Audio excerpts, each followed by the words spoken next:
Our problem is take the bank or split right now. Do not go home, do not pack, nothing. 30 seconds flat from now, we are gone on our separate ways. That's it.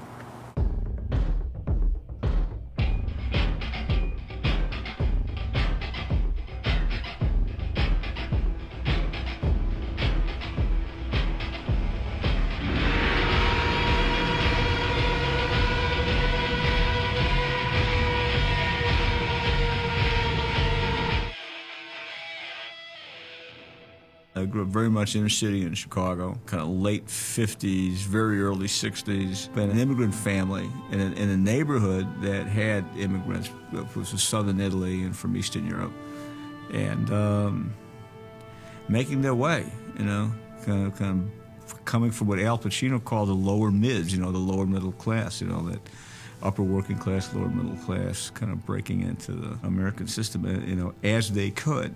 So it's less about a fascination than it is about an environment. You knew that this cigar store, you know, had a card room in the back. There's names in the newspapers. It's very, very much a Chicago thing in the sense that front page came out of Chicago, came out of that sensibility.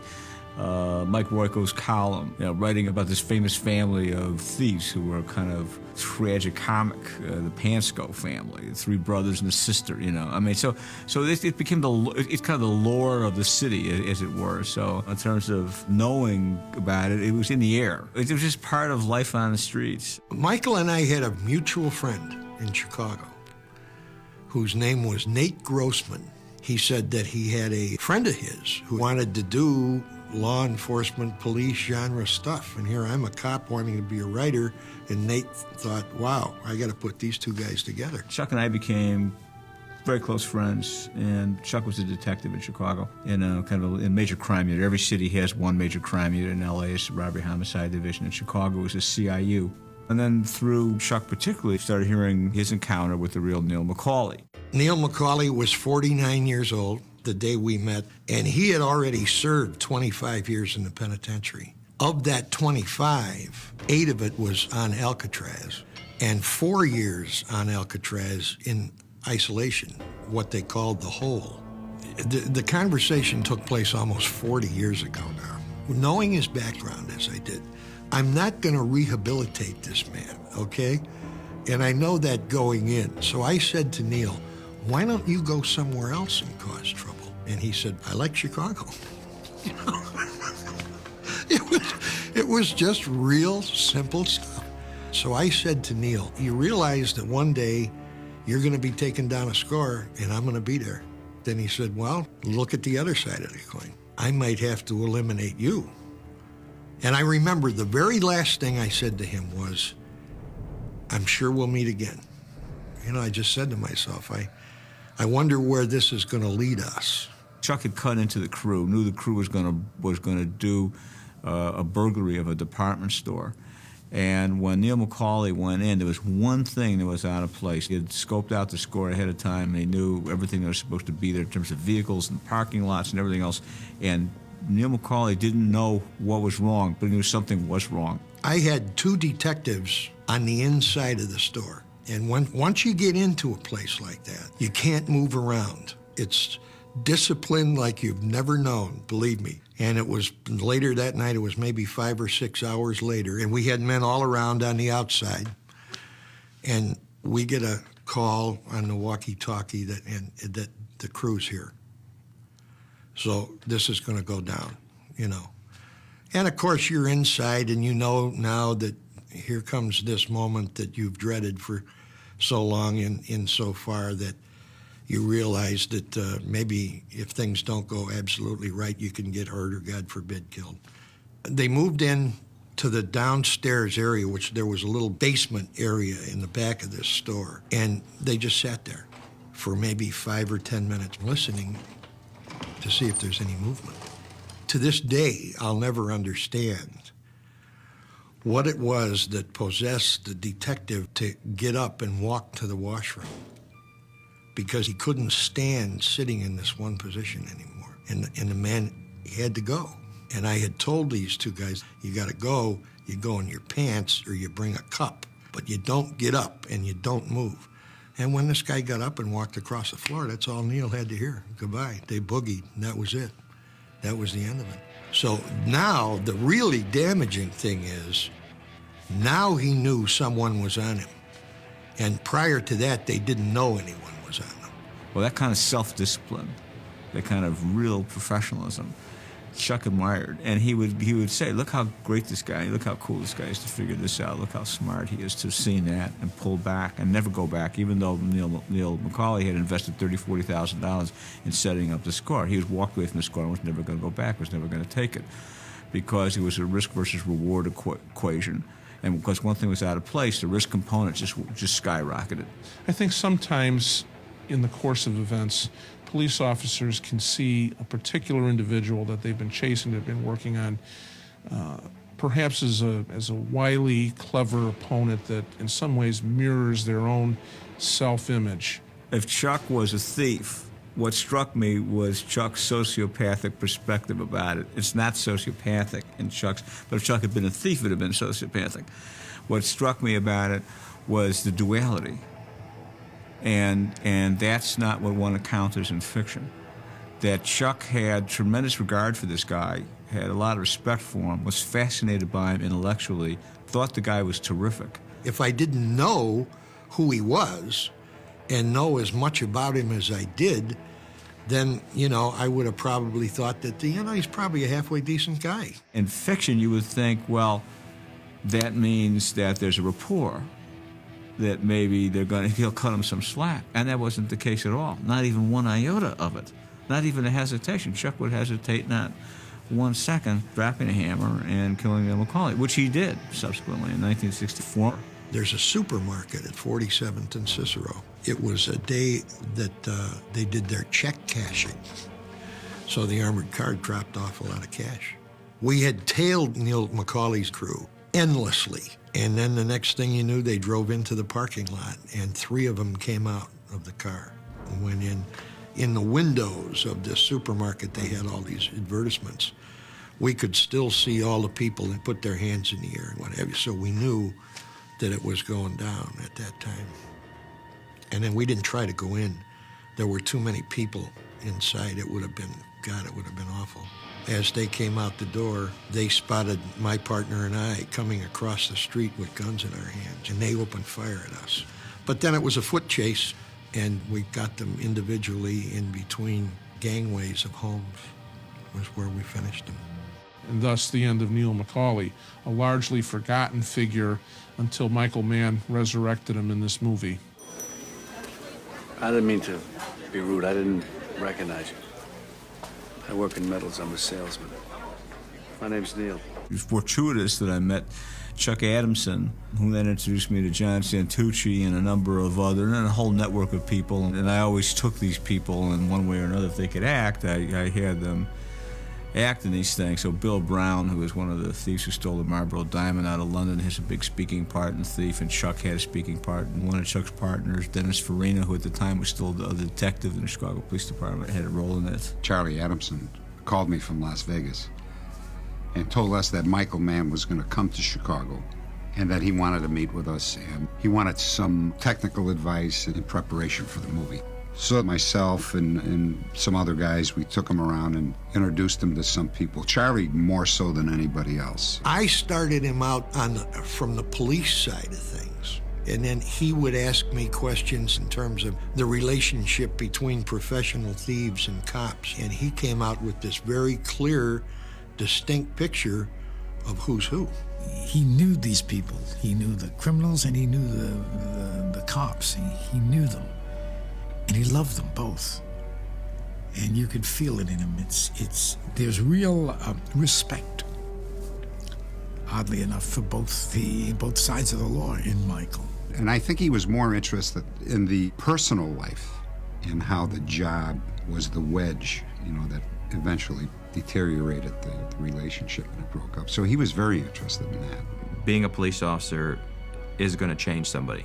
It's going to change their personality, the way they interact with people after they've been a police officer for some time because of what they see. They just see nothing but, for the most part, the bad side of human nature.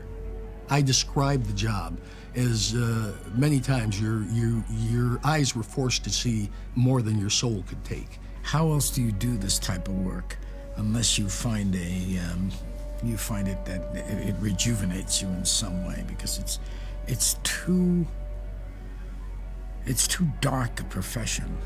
It's a very sexy, alluring thing, you know, and you can get caught up in it because it becomes a challenge. You know, you say to yourself, I'm not going to let this person get away with that if I have anything to do with it. And that's what starts eating away at relationships, where you start thinking, well, I'd rather go follow this guy to find out what happens than to meet my wife at 8 o'clock for dinner. So you sacrifice one for the other. And oftentimes you justify it by saying this is a bad guy, and if I get him off the street, I can help somebody. But a lot of people don't understand that. Then you have the policeman who deals with this stuff day in and day out and gets so far into the criminal mentality, and that becomes their milieu, that sometimes they become almost indistinguishable. You know, there's always a thing about, they always say about cops sometimes that on the other side takes one to know one. There's a certain element of, you know, a cop that understands the criminal mentality in order to be able to even deal with them, you know, so it's like another side of the coin. You've heard the expression, the line is very thin, you know. And it probably is, in the sense that you have to think like a thief to catch a thief. It's an adrenaline rush. Police officers often talk about it. You suddenly feel like Superman. You feel invincible. You feel that nothing is going to stop you from moving ahead with what you're doing. The adrenaline rush works on both sides of the great divide between law and order and criminality. Crime is as possible as anything you could imagine, and meeting some of the guys that really do this, it was pretty exciting. It used to be years ago when I was coming up, people who wanted to be thieves, they learned how to be a thief. They learned how to do things slick. They learned how to deal from the bottom of the deck. They learned how to go through the roof of a building with a drill and bit and a circular saw. They learned how to punch, peel, and burn open safes. There was a creative aspect to these guys, and they're very interesting guys. Bright, very charming. There's a certain moral code that they carry that's quite interesting and respectable in many ways. But of course, they're criminals. Everything's about making that big score. So you don't have to work for the man, you don't have to go back to prison. You're gonna make this one big score, get this nice big chunk of money, and retire to an island somewhere. It's the doing of it is the juice. It's like playing, I played football. It's like, knocking some guy's brains out when he's coming across the middle is the juice, Winning is fun too, but you want to knock that guy's ass, you want him to know that, you come over here again, I'm going to try and kill you. We're playing football, baby. This isn't, it's real. It's someplace that has a value. The criminal, it provides everything. It provides wealth, it provides comradeship, it provides status. It fills in all the things on the other side that you should get through society on a very petty level, usually. Actually, the kind of gang that he had in Heat, sometimes there's no mob like that operating in the United States, and at the most there's one or two. It's here many of those scores, those big scores like that. Because if you've got enough money to take off that kind of a score, to set it up, you don't need to steal, you know what I mean? Everybody who's a professional criminal knows they're going to jail or going back to jail. You're going to the joint. So you have peace of mind then. You know where you're at. And if you die, good. I'm tired of this way of living, this angst. Or I had a good run. These guys know they're alive, and they're crazy. I can only imagine when you get out, you say, you know what, I'm never going back in. All right, I'm going to straighten out my life, and I'm just going to move forward. The realization is, when you get out, nobody wants you to go straight. Nobody wants to give you a break. You're an ex-con. What is this? Where do you think you're going? So these stories that I heard and became kind of apocryphal and rich, I have always found when you find those rare events, I find them more dynamic and more exciting than what one can make up. Those are very fascinating people.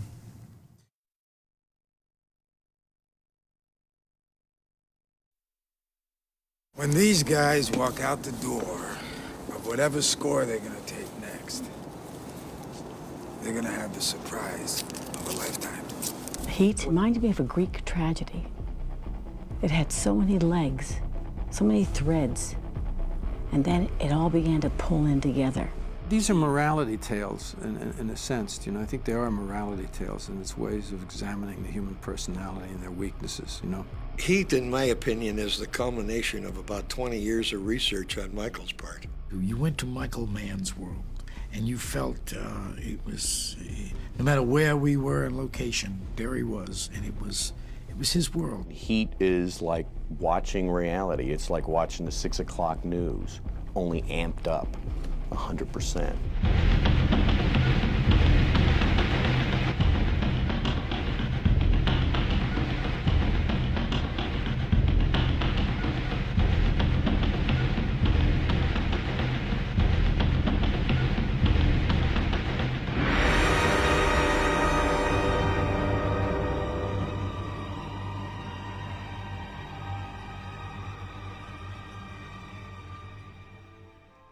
A premise for me that I had is about the whole of the film, and that goes all the way back to the writing, which was that just as each person is a universe unto himself, everybody has a life. We tend to two-dimensionalize antagonists in a motion picture.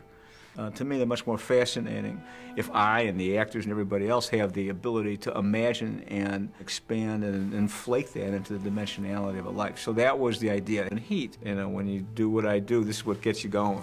This crew is good. You know what they're looking at? What? Us. The LAPD, the police department.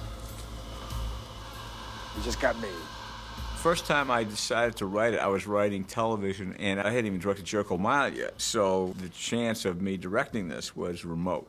But it was one of those stories that I felt was such a complex fabric that would have to really be compressed, particularly thematically.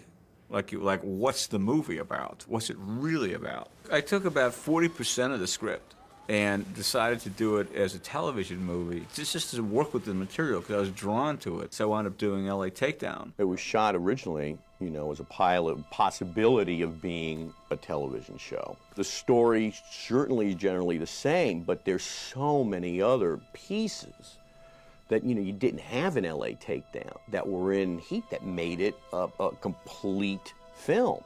If I'd gone to television series, it would have been interesting, you know, that would have been a nice use of the material, but I'd always planned to make a large motion picture out of it. And it was kind of a prototype, because it was a television shooting sketch. I think I shot it in 17, 18 days, so it was kind of a sketch. And then after that, about 2-3 years after that, I was having breakfast with my friend Art Linson, and the subject came up. I said, well, man, you ought to read the whole screenplay, you know, so I gave him the screenplay. And it was absolutely Art who said to me, you're crazy. You should do this as a feature film right now. This should be your next film. And that was absolutely Art's encouragement that caused me to do it. I read the script and I went, oh, fantastic, you know, perfect. Bob De Niro for this villain, fantastic. And at the time, I said, I think we can get Bob to do this. Art went after Bob, I went after Al. Those were our first two choices about who should play these parts. Both guys said yes, and that was it, you know. And then I had, what was nice about it is that it had not been developed anywhere, and I owned my own material. So I had a screenplay, and we had a director, and we had a producer, and we had Bob and Al. I remember Michael showing me this relatively classic story of a pursuit. I remember thinking when I read it that I thought the part that was right for me was the cop. And so I was happy that he wanted me to play the cop. The style of Vincent Hanna is an Al Pacino style, you know.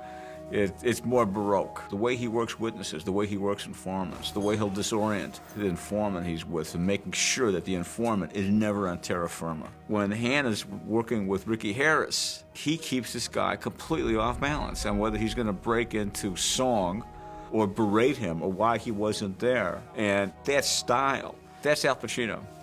I thought that I would need to be a little bit more hyper than Robert's character. Give me all you got! Vincent, give me all you got!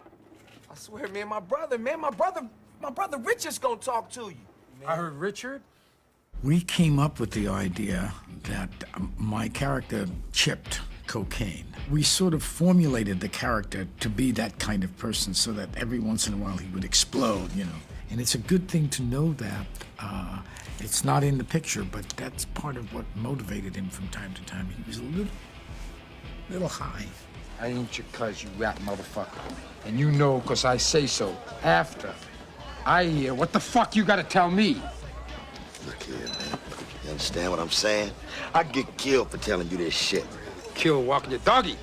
I went out on a limb with that character, can sometimes go a little bit histrionic, a little bit too far. But Michael encouraged it and understood it in relation to the kind of movie we were making and the yin and yang of what Robert was doing, what I was doing. In most of these situations, it's easier to portray the thieves and the criminals than it is Hannah. And for a long time, I didn't really have Hannah as an equally complex character who had his own dynamic. It's the journey, not the destination with Hannah.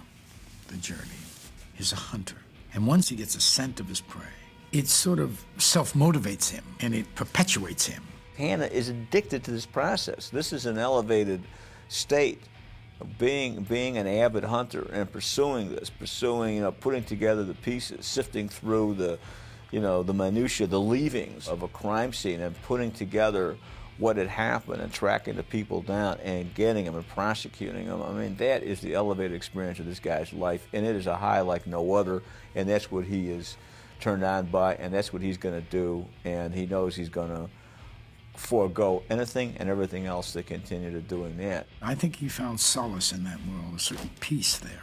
As strange as it was, as scary as that world is, he was happiest there. He felt at home there. It's one thing when he destroys a lot of the relationships in his life because of it. That's something else. When he is completely and totally conscious as a human being and honest with himself and understands that all I am is what I'm going after, and that it's not the woman's fault, it's not the situation's fault, it's not unfortunate. Fortune didn't enter into it. He caused these things to happen, and he'll cause them to happen again.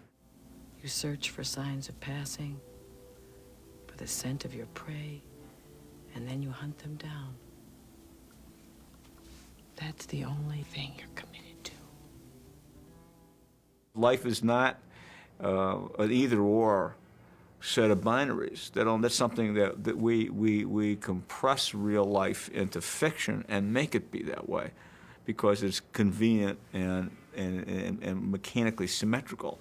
Life's not like that, and that's what excites me, when the power of a character like Hannah to hold seeming dualities in suspense, both at 100%. One doesn't compromise the other. His appreciation for Neil McCauley doesn't compromise one iota. His avidity as a hunter to take down Neil McCauley.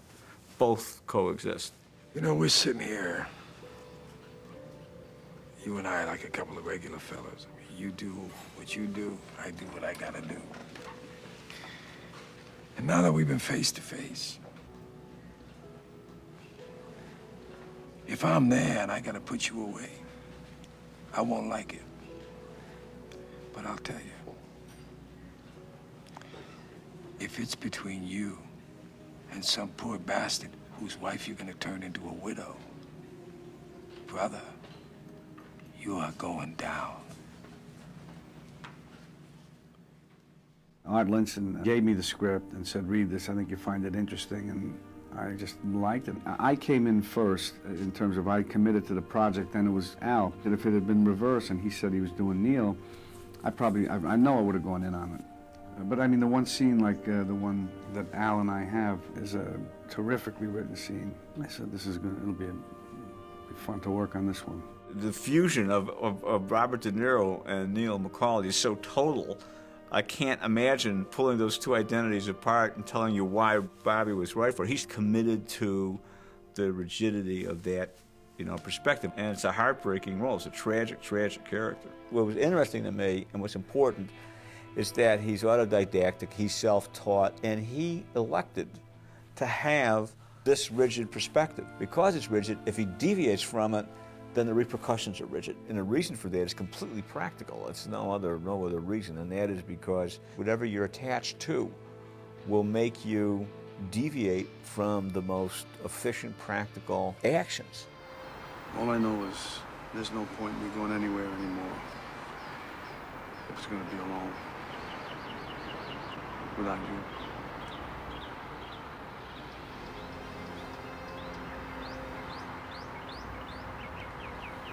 Edie.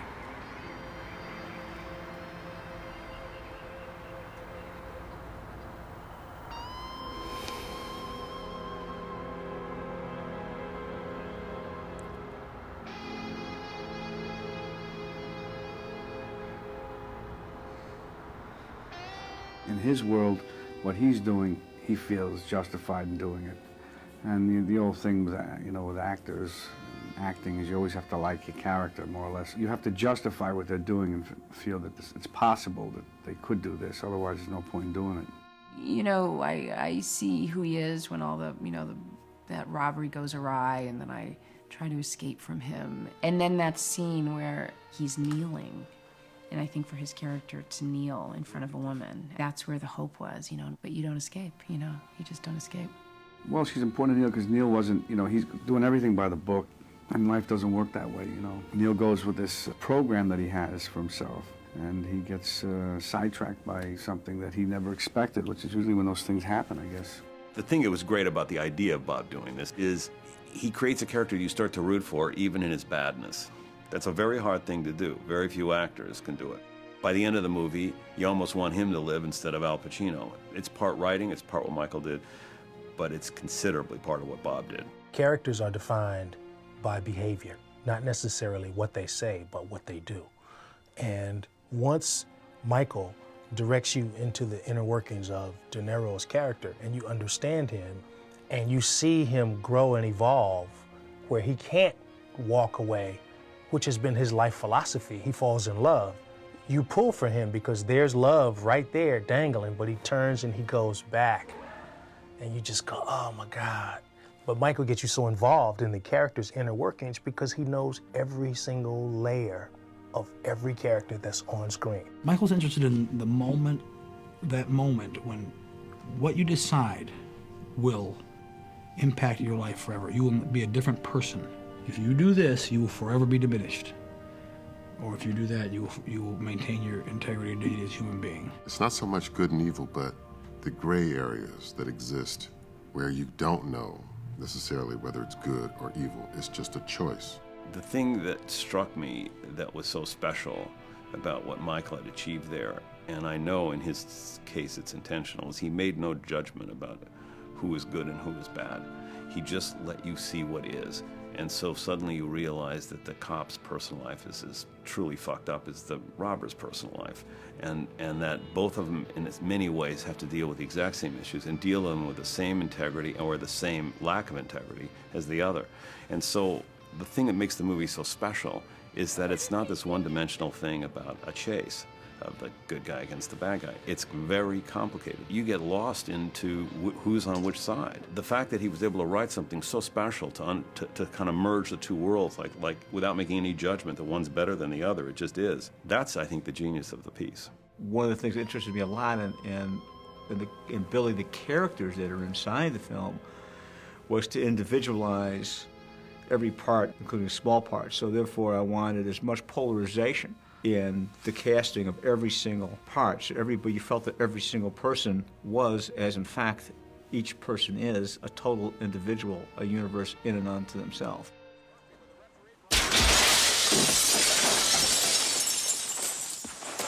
Waingro, where is he? Where is he? How the hell would I know?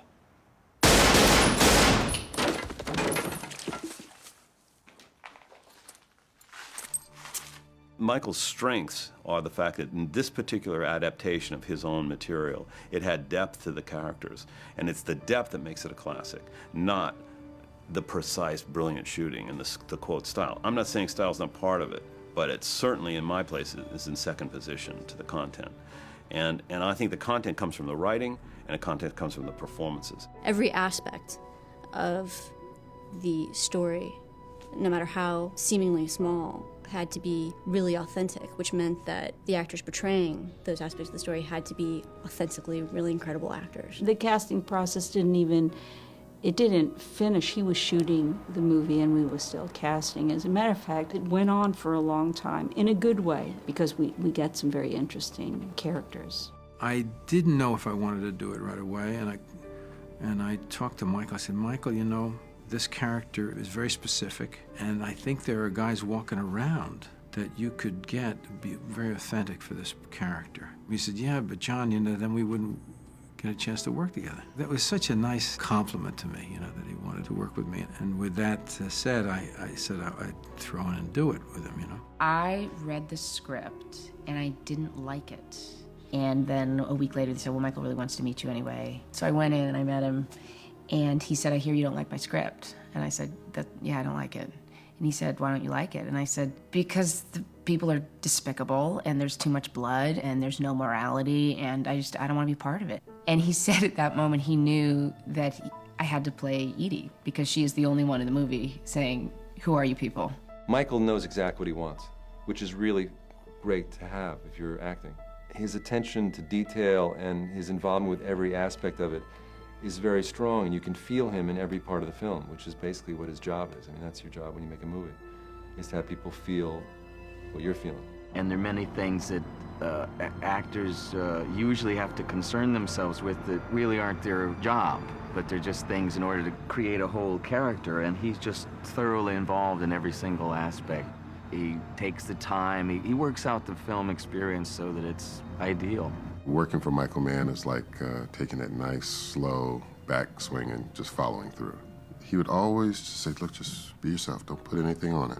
Just be. And that was a great lesson for me, because you always want to be more demonstrative. You have this idea of who this character is, so you're going to bring in all this stuff. And the characters are just so rich. I mean, it was like a great action-adventure chess match.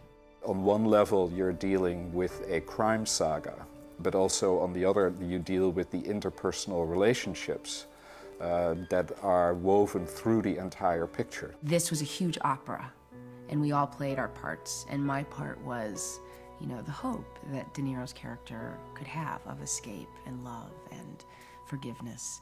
There's something so sad about it, so poignant. You know, these people are so lost and they want to be found so badly. What you hanging with me for, Lillian? Because I'm proud of you.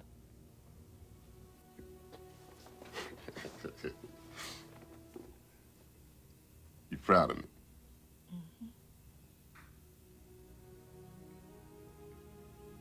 What the hell are you proud of me for? There was this sense of drive to a certain point, move into the inner lives of these people, explore that in a very formal structure. Everything has changed, their circumstances all change, and then that results in resuming the crime story drive and police story drive. The small idea of the film is that fortune does not really enter into it. People say, well, unfortunately this happened, or fortuitously that happened. Well, that's bullshit. There is not much fortune in what happened. I mean, if it enters into it, but it's a minor player in what happens in our lives. Most of what happens in our lives is what we have cause to have happen. And sometimes it's impossible to undo the interlacing strings of causality.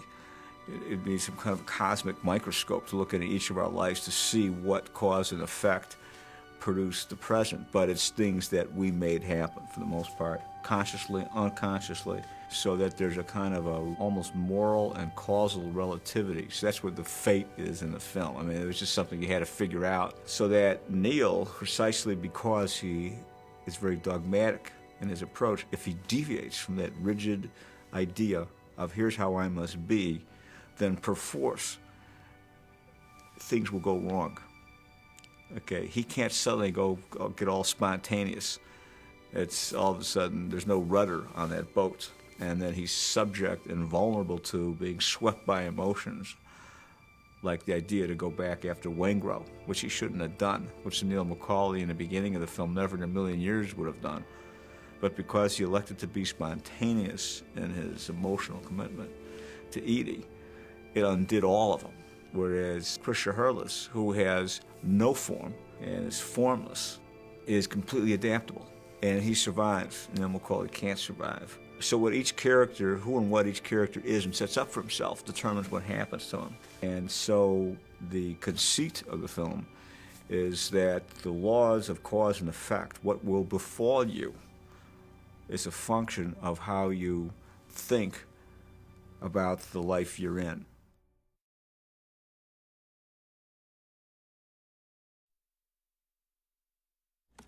We want to hurt no one. We're here for the bank's money, not your money. Your money is insured by the federal government. You're not going to lose a dime. Think of your families. Don't risk your life.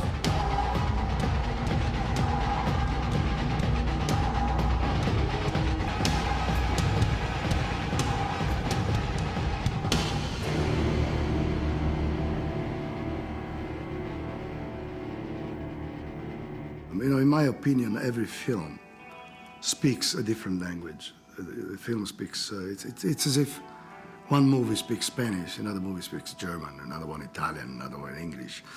And the key is to find, before you start the movie, what kind of language this film is going to speak. This is based on observations. This is based on people I've met, people I've known, people I've sat with and talked to. Thieves, cops, killers in certain respects. So it's based on content. It's not based, and it's not derived from other cinema. It's based on some, you know, basic research and stuff. For the research that he wanted on the convicts, he never said, you know, hold back, don't do this, don't do that. It was always go as far as you can go. Talk to the most extreme people you can talk to, as many as you can, get as much information as you can. They hired me as a technical consultant. They gave me some stuff, but really they gave one of my books, No Be So Fierce, to all the bad guys, the De Niro mob, you know, and had them read it because it tells it like it is, you know. We visited a lot of guys in prison. We went to Folsom and met guys who did this type of thing. One of them had a lot of money and got caught robbing a bank. And I said, why did you continue to do it at a certain point? I mean, risk versus reward again. And he said, it was my job. That's what I knew how to do. You know, I robbed banks. I spent some time with a lot of women who were involved with men who were in prison, and they were fascinating, some really sad stories involved with a man who was already in prison or who went to prison while they were, and just getting that whole dynamic as understood as I could. We sat around and listened to cops talk, and I realized quite early that women were not that important, you know. I felt pretty much second class. I made dinner for us 4 hours ago. Every time I try to maintain a consistent mood between us, you withdraw. I got 3 dead bodies on a sidewalk off Venice Boulevard, Justine. I'm sorry if the goddamn chicken got overcooked.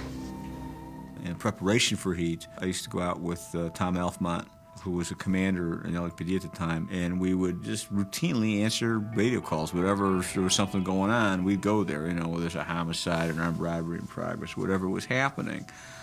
And it took us all over the city. And that's how I really learned all about LA. I mean, he got to the point where sometimes on a couple things calls we went on, I mean, I always had 2 guns, so sometimes I would hand him a gun because he almost became like a partner. It was pointed out to me, it made total sense, and that is the police is not the Army. The police are used to having overwhelming force. They're not assaulted by an equally well-armed, well-trained force. And so when you assault the police are not used to that. Also, when you're in a situation that Neil McCauley finds himself in, time is against you. You have to get out, and you have to get out fast. Because every 10 seconds that you're staying there, more and more assets are coming in. So they have to shoot their way out, they assault the ambush, they shoot their way out, and they get out fast. That's the objective. Michael used to like to stage things so that his actors could see what it was really like. Michael staged some interrogation scenes that John Santucci and I did for them. Michael goes to the extent that most directors won't go to. For example, there's a restaurant I will not name, but on a certain night of the week, the police detectives would meet in the wine room at this restaurant. On a separate night of the week, the mob families would meet in the very same wine room, and Michael would stick the bad guys in there on the night that the mob families, crime families were in there, and they would have dinner together, and we would have dinner, the cops, with the detectives in the very same wine room. The thing that happens with certain directors that you really are, you know, at the top of their game is you feel this confidence. And you feel as though you can go in there and they'll take care of the situation. They'll take care of you, and they'll take care of the authenticity. They will try to go after the best you have in you. I wanted everybody really well-trained so that they felt that they could actually do what the characters in this film do, because actors responded in a very big way. Mick Gould and Andy McNabb designed the curriculum by which Val Kilmer and Bobby De Niro and Tom Sizemore would acquire the skills that they had to acquire, and then it was a different curriculum for the cops. The preparation for the bank heist was in two parts. Obviously, there was the getting into the bank and creating the robbery, and secondly was the gunfight outside. We cased the entire joint. I went up and got a loan application, just the way they would figure out what's going on in this bank. It was a trip, how much knowledge we got, and they didn't know what was going on. They were in disguise, obviously because they're actors, everybody would know them otherwise. They went in, carried out their task, got in the vehicles, and we drove off. And when we got the tapes back from the bank, no one had been seen. So from the actor's point of view, they know that when they were going to do it on the film, they've already done it in real time, so they felt a bit more comfortable with what they were doing. Everybody took this movie really seriously, and then when we were, you know, in the planning stages of robberies and stuff, you really got that feeling, you know, this is the way it is. You know, this is how you do it. Some of the actors thought they knew how to handle weapons, and they were, you know, disabused of that notion. I mean, it was one whole day of safety before anyone was allowed to even fire a round. We took each individual actor and trained him how to use the weapons. When we were on the ranges, we had actually cops teaching cops. So it kind of divorced everybody. So the bad guys were bad and the good guys were good, you know. And they had the correct training. I've never experienced anything like this. He had us out on the range to learn how to shoot guns. I've done it before. You practice, you learn, people teach you how to do it, where it goes and stuff. Only I've never done it with real bullets. Actually, I heard something that was very flattering, that there's a shot where I run out of bullets and I change the mag and I go back to firing. I think it's the Marines. They show the clip telling those maggots, if you can't change your clip as fast as this actor, then get out of my army. Everything you see on the film was done live on the ranges in Orange County, on the police ranges. It was basically 3 months of training, slowly building up, so there'll be 3 or 4 of them on the range, actually firing really close up, moving around, and hitting targets as well. I was able to build the actual street to scale. We're using flats on the sheriff's ranges and train the guys to actually do everything they do, moving from station to station. We shot all that live on the range before we actually did it with blanks downtown. So we did it for real and then went downtown and pretended. Pretty much everything that we do in the story, short of actual murder, we did off camera.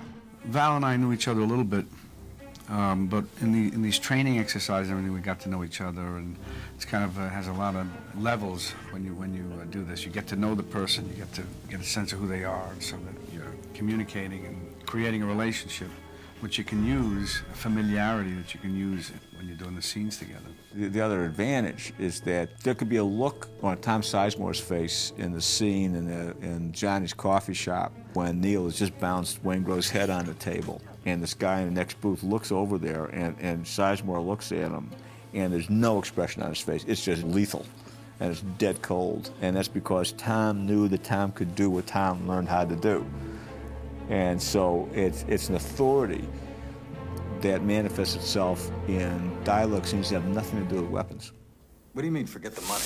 What am I doing? I'm talking to an empty telephone. I don't understand. Because there was a dead man on the other end of this fucking line. Michael took a group of us on a never-ending helicopter flight over the city. It's also a way that Michael Mann has to explain a movie to his collaborators, which is not about details. He starts with the broad concept. So the fact that we flew over the city for 3 endless hours, just looking for a possible location for the movie, gave me a vision of where we were going to set our story. The thing that I remember the most vividly was that he was interested in portraying Los Angeles in a completely different way than we had ever seen it before, and that it was to be an intricate part of the story in terms of all of the bits and pieces of places and spaces that the different characters of this movie occupied, and how they all fit together to be a portrait of Los Angeles that is one that we were not familiar with. One side of the story is the city, Los Angeles, and the other side is the conflict, or relationship between Macaulay and Hannah. It looks in a way like one story explains the other, and the two stories really run parallel. And maybe Michael Mann's idea to choose these two characters to explain Los Angeles, and vice versa. We would go around the city and shoot photographs of things, not necessarily a location, but it could be a crucifix, it could be an old weird restaurant, it could be, but something that had a piece or an idea that might contribute to each of the scenes. And most of the time there's a huge room with a number of photographs. Some of them belong to the scouting of the movie, so they are very specific shots to describe a scene. Some others are just a collection of images. And all around us on the walls, Dante and Michael had put inspiration, visual inspirations, and they were just incredible pieces of still photography that they were using both for composition and for color. And I could see already that the palette was cool. It was very blue and very gray. There's this moment in Macaulay's life in which, he walks in his house, he drops his gun on a glass table, and he's entirely alone. Then he stands by the window and you see the ocean, the flat ocean outside, and it's night. We had to gel all the windows in a very selected color. It was not too colorful, not too, we had an amount of green, an amount of blue. The combination of this worked fine with that particular moment. Inside, Dean Macaulay said there's an emotional, lonely factor. There were something like 106 locations and sets, so it was quite a lot. Even though there was a style to the movie, each of these places was extremely real and believable and contributed to each of the characters in terms of telling us who they were. You wouldn't be fascinated with the characters if it was all about making it stylish. It's all about reinforcing those characters and putting them in a world that they can exist in. We found a place where there was a legal cockfighting area that was then changed for the movie into a pit bull fight where you find a chop shop. And those are real environments. I mean, Michael is a director who wants to take from the reality and bring that into his film rather than do something that is imaginary. When we were shooting the sequence that involved the robbery of the armored truck and then the aftermath with the death, I mean, the people who were actually there, extras on the set, were true detectives, were true investigative forensic technicians. So you're dealing with people who really know how to do their job, and that brings a level of reality to a scene that otherwise you wouldn't get. The experience of being on that set for any director, any actor, was electric. And so there's a very collegial atmosphere among the actors and myself. It was almost like a repertory company. Okay, we're gonna have to take them in the car. Wait till they are all in.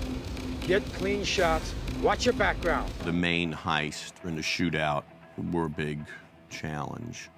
We were only allowed to shoot on Saturdays and Sundays. Every weekend we'd have to pull in there, get everything set up, and then pull out of that sequence on Sunday. So you're breaking it up over a series of weekends, which I think is always challenging because you have to come back and now recreate what you were doing a week ago.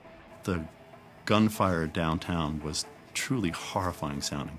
And because of the skyscrapers everywhere, it was just deafening, and it would hang in the sky for maybe like 8 or 10 seconds. We used 800 to 1,000 rounds per take when we had the cops and our criminals going at each other. I mean, it was quite an amazing sound.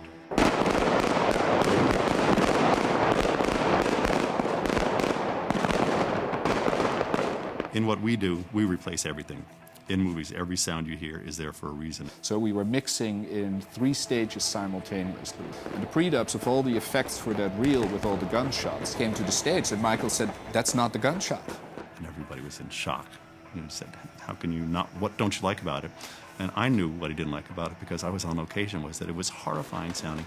So the big gun shootout that you hear in the movie is all production sound. Nothing artificial or could come close to delivering the fear of the sound that the full load made moving through those automatic weapons, and the way the sound ricocheted off the walls of the buildings of an empty downtown.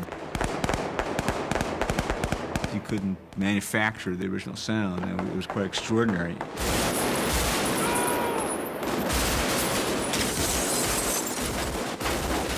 After I shot the film, there was a desire to release it early. Because it was an accelerated post, the editing was really important. And I worked with one of my most important artistic and collaborators, Dov Honig, my editor. And that's a very important relationship. This is pre-digital editing, so we had an army of people. And it was a 24/7 operation. People were coming in on various different shifts, and it was wild. It was and it was a very intense community and kind of a really shared experience with all those people who were working at the same time. You really do get the sense that we were in the trenches together.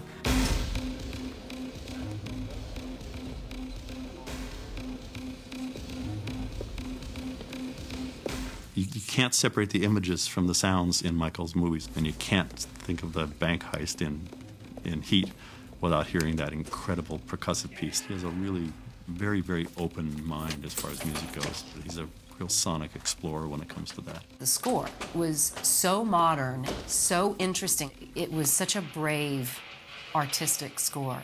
The thing that came from the first meeting that I thought was an important component to the whole process was I said, Michael, I think the thing that I want to do is have a budget to create a series of experiments. And experiments that were impressions of the film, but weren't exact cues. So what I did was experiment with percussion, experiment with guitar textures, with homemade instruments, with steel cello and strange combinations of sounds and sonorities. So then when it came to the point of actually composing for the movie, I had all of these sound experiments that I was able to share with Michael, and we were able to have something tactile in which to talk about. Doing Heat was very different because when I was in a different world, and I was in many different worlds, I wanted something that would appear to be eclectic. Michael Mann brought up Glenn Branca, and Glenn is a composer that uses wonderful, sort of, he may have like 15, 20 guitars on stage playing detuned, sort of rhythmic strumming that after a while turns into these wonderful sort of ghost-like melodies that don't really exist, but they're there. But the idea of using multiple amounts of guitars, a guitar orchestra, was a very, very compelling idea. There's a long tradition, and there's great precedent for Michael Mann using quite obscure avant-garde music in a lot of his movies and TV shows. I mean, the music is almost as much of a character as some of the actors. Beatty! Beatty! There are only 2 parts in Heat where Al Pacino and Robert De Niro meet up, and both times they use my music as the background. The first time they use a cover of a Joy Division song, Do Dawn Fades, that I did. And then the ending, that's when God Moving Over the Face of the Waters comes in. And they worked so well. On the surface of it, they shouldn't have worked. They weren't conventional choices, musically speaking, but they ended up reinforcing the narrative in such a strong way.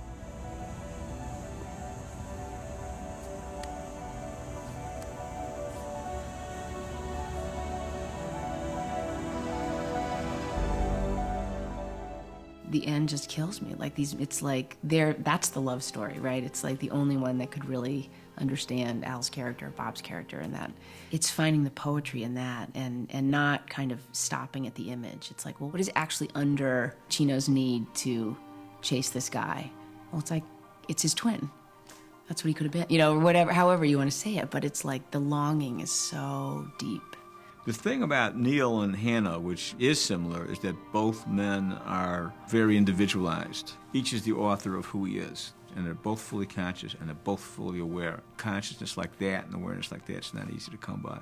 He likes that relationship between this good guy and this bad guy, and the common ground that often happens. I mean, what separates the good from the bad sometimes, you know, is a very, very thin line. He likes you to think, you know, maybe the good guy is really not the good guy after all, and the bad guy is not so bad. I think it's just great filmmaking. It's a story, it grabs your attention from the beginning, and it doesn't let you go. Actually, one of the reviews I read said, all things old are made new again. It's cops and robbers, which I had never thought of the movie that way ever, because it's so much about relationships, and it's so specific to a time and place. It's like all good movies, it transcends being pigeonholed. The performances in the motion picture have lasting power forever, bar none. I mean, it's an actor's film. Strangely enough, I thought for De Niro, it was a major moment. It was a quiet look at a thief who has a certain kind of lonely disregard for who he kills, but yet somehow you're in touch with his humanity. It was amazing and complex and simple at the same time.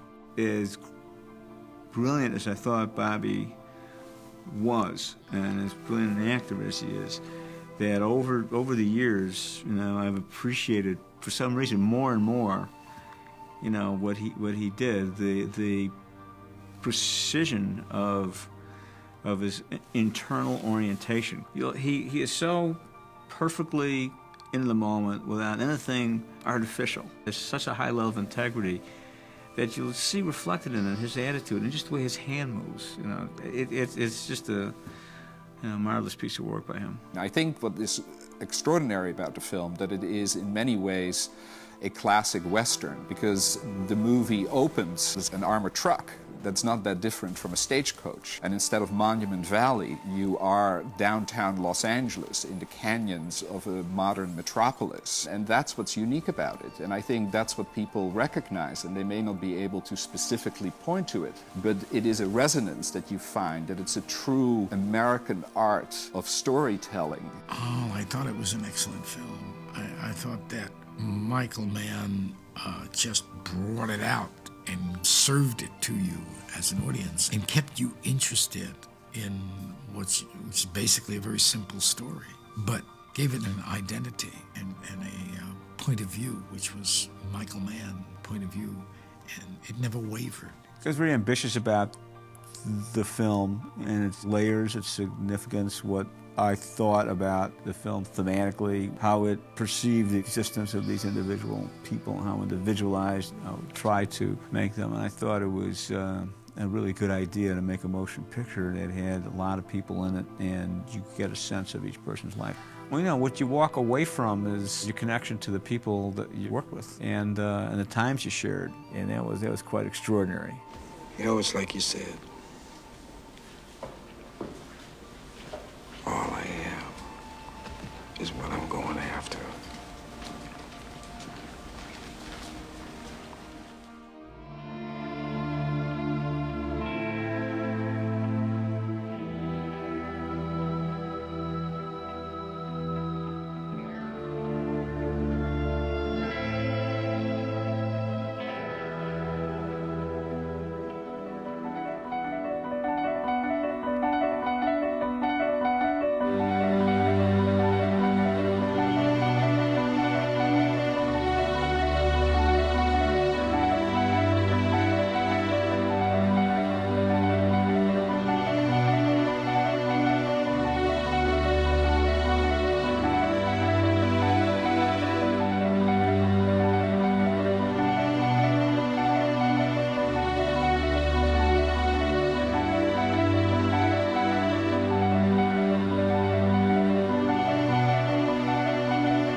What do you say I buy you a cup of coffee?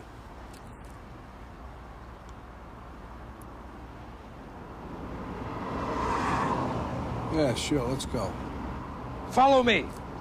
Well, here you have two icons who are in the same genre quite a lot, you know. They're in the lineage of the great tough guys, Cagney and Bogart, and you know those guys. Now we have Al Pacino and De Niro, and they've both given us such a tremendous body of work and a wide variety of work as well. So they're not just limited to that genre. And then to have these two guys go head to head, we'd love to see that on screen. But in the Pacino character and in the Robert De Niro character, you're basically seeing two sides of the same man, and in the way in which each overlaps and resonates within the other. And that, I think, is what's so brilliantly expressed when De Niro and Pacino share the screen together. I never really viewed them as flip sides of the coin. I viewed them as kind of antithetical to each other, and that there were certain qualities that they both had in common and things that they were polar opposites of each other. One of the things that they're different about is that Neil McCauley is a sociopath and Hannah is not.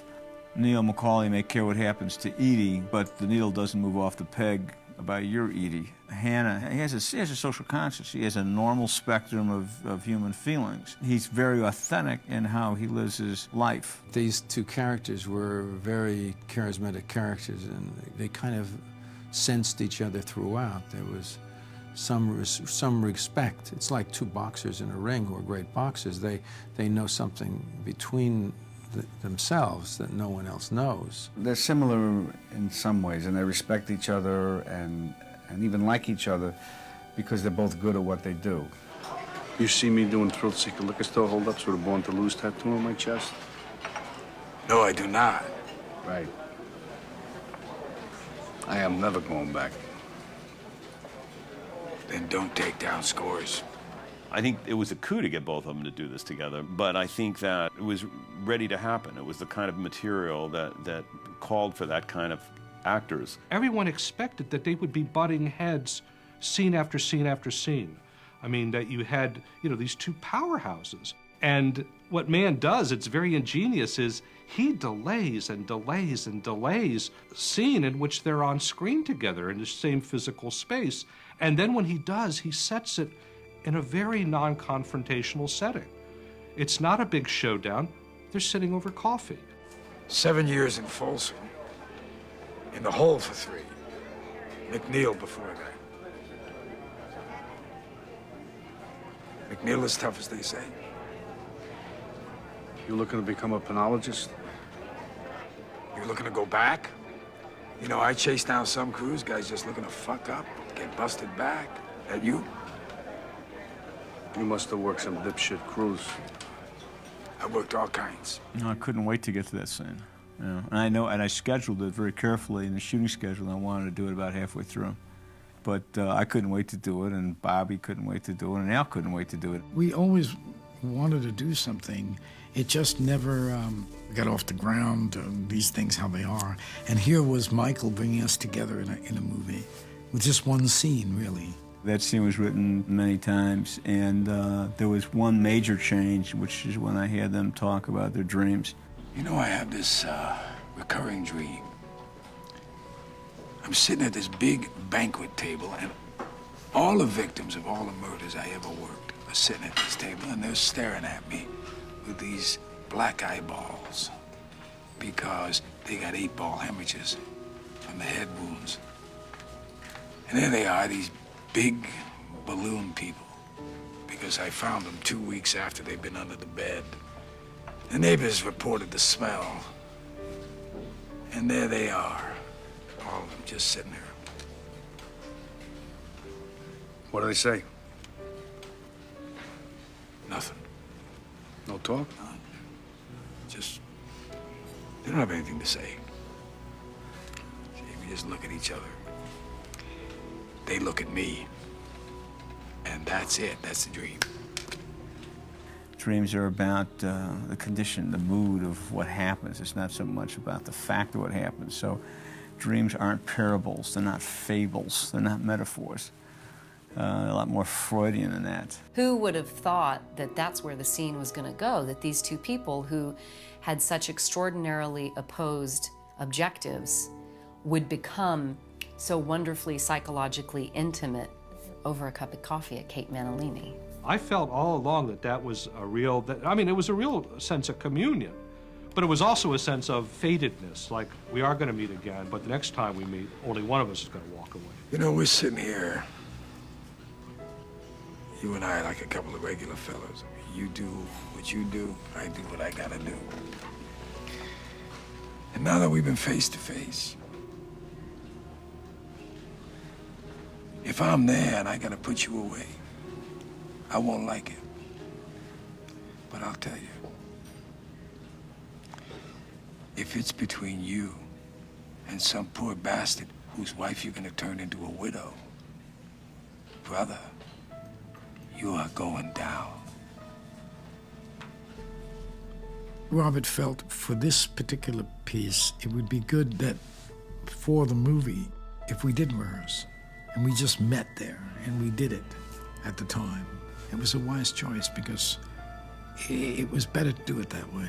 There's certain scenes that I'll rehearse, and I never really take rehearsals to the point where I wish I had shot it, because it's going to be at a certain height only once. You can get really close. You can get 99.5% of the way there, but you can never quite get to that. You know, it just, everything will just click once or twice. And you don't want that to happen in a, you know, in a rehearsal. So then if you spot me coming around that corner, you're just gonna walk out on this woman? Not say goodbye? That's the discipline.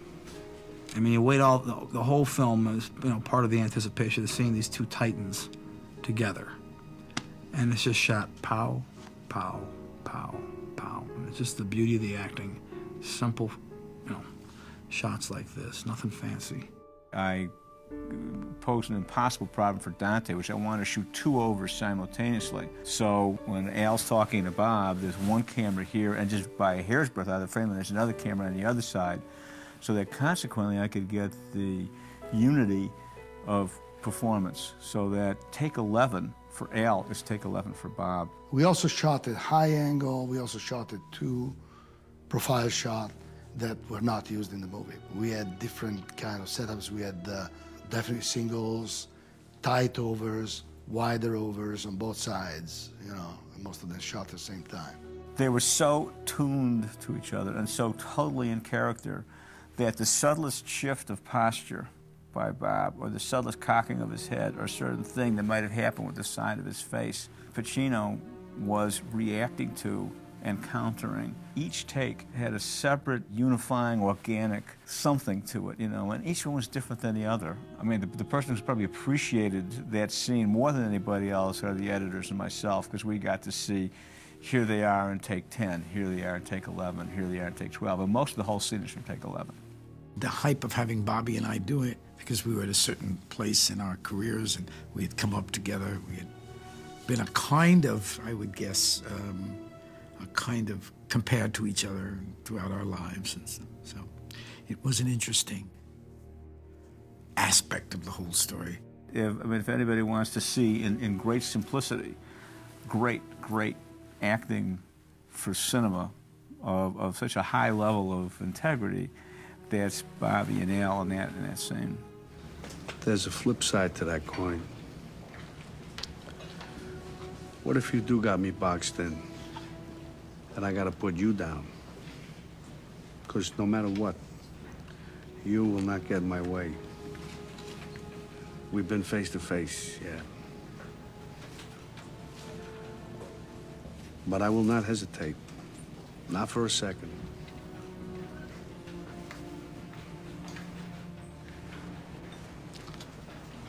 Maybe that's the way it'll be. Or, who knows? Well, maybe we'll never see each other again.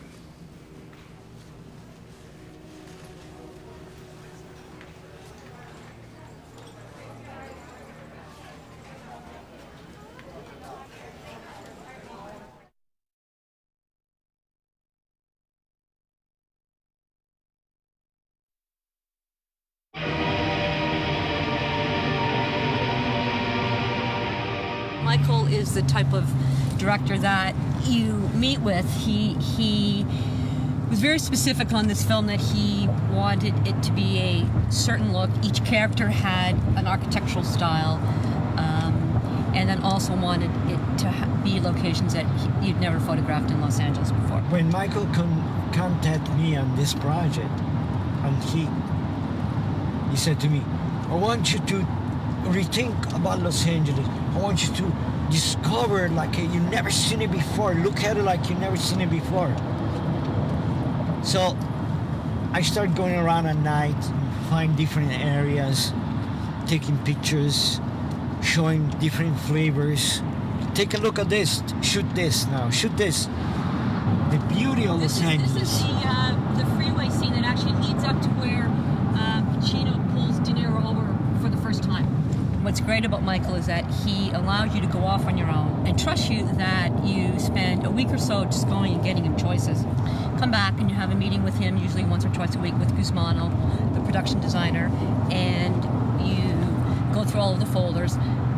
And what's great about Michael is that he comments on each folder. So he'll write on it that it was good, bad, NG, warm, and you then sort of keep them in piles, because what he'll do is a lot of times 6 months down the road, he'll say, well, remember that place that I saw? His mind is impeccable.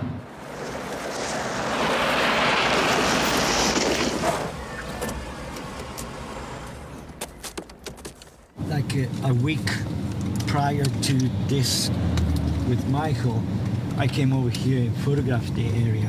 So when he got here and he saw this yellow sulfur, he was all excited. So this is the world, you know, like you see that yellow mountain of sulfur over there? See, this is the world of Dogtown. See, it was all in here, all this area here. Now they're closed to the traffic. Before you could go through here with the car. Driving in the middle of the tracks, there was a pergola with grapes, and there was Mexican guys sitting there smoking cigarettes, playing domino. There were shags after shags, a little community of people living inside of this little cardboard boxes. There was cockfights, there was dogfight, and way on the other side, it was this huge goat farm. And in the middle of this, there was a freight train at 5 o'clock in the afternoon that he will go through all this incredible civilization, and there will be people coming in and out of the train, like jumping off, getting to the train, going somewhere. It's like the best corrosive architecture of Los Angeles. It was here. And to give you a little idea of where my estimates come from, this is a printout. Nobody knew the merch was yours. The scene was done here. The scene was done there. You had the computers and stuff out here. That was a carport there with a sliding glass door. Right. Right. Since then, the room's been closed in. You had some satellite dishes here as well, or? You had a little we put piece. another 60-foot tower right here. That's An right. extension. 60-foot tower. You guys wanted us to take down the guide wires, and I said, there's no way I can put a 60-foot tower up there, because I said the wind blows up here something fierce, and if that thing bends over, it'll come all the way down. Exactly, So, and that's right, and we actually filmed from the driveway because you could see the freeway and the mountains. What an amazing spot.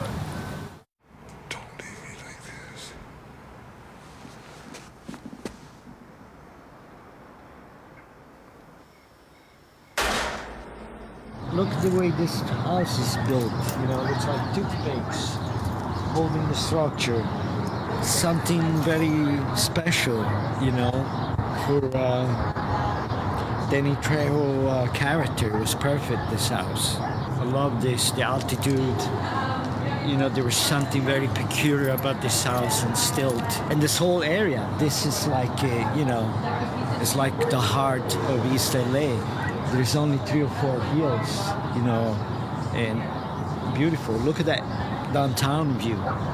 Looking west, it's beautiful, incredible. Well, basically, when we moved in here, we knew this was the Heat house, and this was the room where the guy in the crew got shot, and he released who ratted him out. So we pulled up the carpet, and to our surprise, right here on this spot was the actual blood stain from the scene. A little piece of history of Heat right there under the floorboards. You know, I chased down some cruise guys just looking to fuck up, get busted back. That you? You must have worked some dipshit cruise. I worked all kinds. This is it. This is the table. This is the power table. This is where everybody wants to come in this restaurant. Since this was, to Michael, a very important moment, he actually wanted us to keep looking and looking and looking. And Sure. in fact, it was probably 2 days before we were actually scheduled to film here. Michael still hadn't chosen which location he wanted to shoot. And in fact, remember, Guzmano, the other choice, which what you came up with, was the little taco stand. The little stand by the side of the by the freeway. side of the freeway. With the flames coming out of that. So Michael went back and forth actually on either going to the taco stand or shooting here. I thought, they're driving at night in the freeway. Yeah. A little side, they got off the freeway, so let's have a bite to eat. So there was a rumor that they were here at separate times.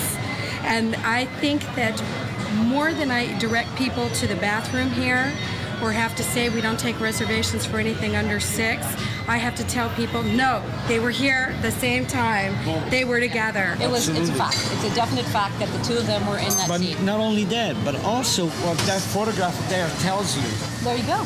There we go.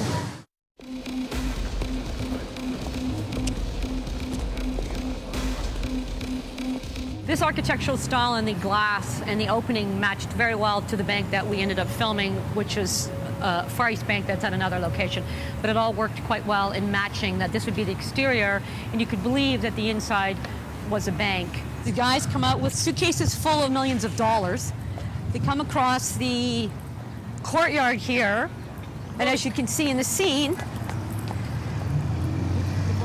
and this is where, running down, this is where they proceed to start doing the whole chase sequence. What they ended up doing is all of these bus stops, the side of the Bonaventure Hotel, all had, was all squibbed, special effects put up pre-squibbed walls so that whenever it looked as if they were shooting, all the little squibs would hit on the side of the building. And it continued running all the way up to right where Figueroa is. We shot thousands and thousands of rounds, and there were tourists watching the incredible shootout, going to the street, picking up this shell as a souvenir. I remember that tourists from Japan, from Europe, watching, mesmerized this incredible Hollywood production. And going for the shell, the empty shell on the sidewalk. Now, one of the things that was amazing was that we actually fell behind a weekend, and it fell on Mother's Day. And this restaurant, Cafe Pinot, which had just opened up, had pre-reserved the whole restaurant for a Mother's Day buffet. So all of these mothers are supposedly having this beautiful lunch and had to watch a gunfight. It was actually quite extraordinary. They ended up having a lot of fun, and it was a bonus that I don't think anyone ever anticipated, that eating their brunch out the window is Al Pacino and Robert De Niro. But this is where it all kind of culminated in the thing. Michael had this big table set up with the map put downtown. We had cars, miniature cars, everything set up. It was like planes for World War III. And we actually filmed it from 4th Street. First of all, he came through that little cafeteria area. Right. Then he came through the fountain, and then he ended up over there on 4th Street. So Tom Sizemore ends up getting killed here. I mean, we shot scenes over here, but we actually ended up having some cameras here, because this is the area that he died in.